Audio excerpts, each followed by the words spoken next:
হরে কৃষ্ণ। প্রতিটি একাদশীতে ওই নির্দিষ্ট একাদশীর মাহাত্ম্য শ্রবণ এবং কীর্তন করা উচিত।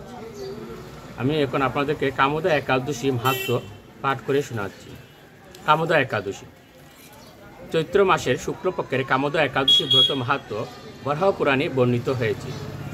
মহারাজ যুধিষ্ঠির বললেন, হে বাসুদেব, আপনি কৃপা করে আমার কাছে চৈত্র মাসের শুক্লপক্ষের একাদশীর মহিমা কীর্তন করুন।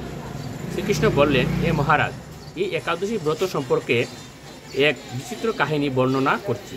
আপনি এক মনে তা শ্রবণ করুন। পূর্বে মহর্ষি বশিষ্ঠ মহারাজ দিলীপের কৌতূহল নিবারণের জন্য এই ব্রত কথা কীর্তন করেছিলেন। ঋষি বশিষ্ঠ বললেন, হে মহারাজ, চৈত্র মাসে শুক্লপক্ষের একাদশীর নাম কামদা। এই তিথি পাপ নাশক ও পুণ্যদায়িনী।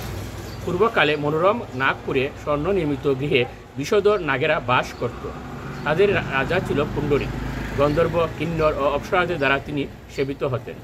সেই পরিমধ্যে অপ্সরা শ্রেষ্ঠ ললিতা ও ললিত নামে গন্ধর্ব স্বামী স্ত্রী রূপে ঐশ্বর্যপূর্ণ এক গৃহে পরম সুখে দিন যাপন করত। একদিন পুণ্ডরীকে রাজসভায় ললিত একা গান করছিল।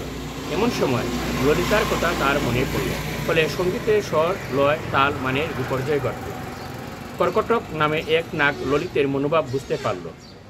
গানের চন্দ্রভঙ্গের ব্যাপারটি সে পুণ্ডরিক রাজার কাছে জানালো।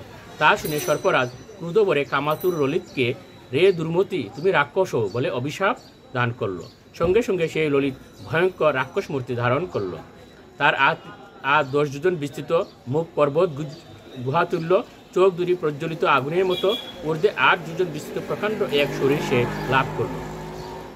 ললিতের এরকম ভয়ঙ্কর রাক্ষস শরীর দেখে ললিতা মহা দুঃখে চিন্তায় বেকুল হলেন।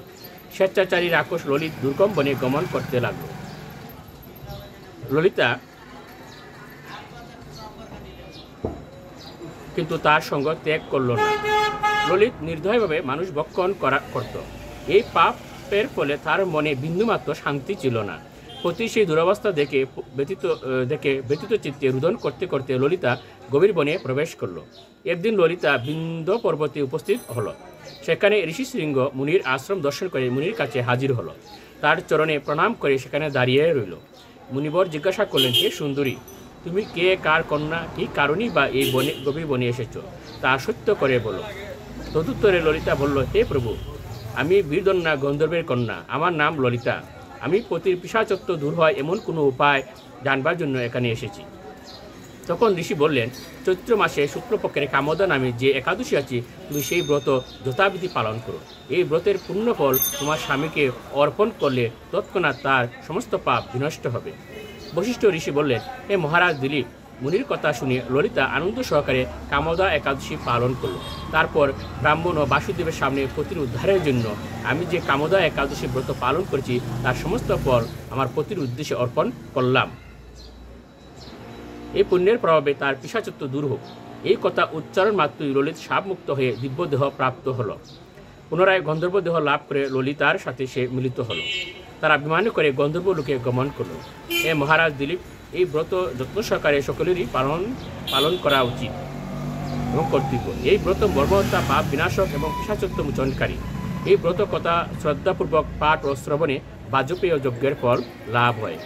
প্রত্যেকেই প্রতিটি একাদশী পালন করুন এবং প্রতিটি একাদশীতে নির্দিষ্ট একাদশী মাহাত্ম্য শ্রবণ করুন। হরে কৃষ্ণ মহামন্ত্র জপ করুন এবং সুখে থাকুন। হরে কৃষ্ণ।